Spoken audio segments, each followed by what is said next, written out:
Nahulikam naman ang pagsikwat ng mga tinaguriang jumper boys sa kargamento ng isang truck sa Tondo, Maynila. Darito unang balita ni Tricia Zafra.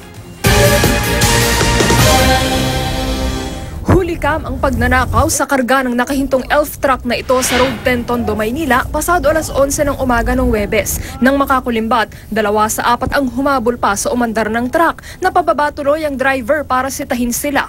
Ang pahinante naman pinulot ang mga nalaglag sa gamit na tinangay sa kanila.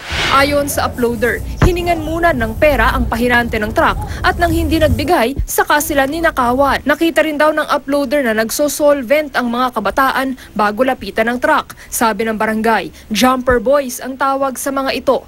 Kasi jumper, sumasampa sila sa mga sakyan na kung ano yung mga bagay na makikita nila na pakikinabangan. Halimbawa, lona, bakal, kahoy, lahat ng bagay na pwede nilang ibenta.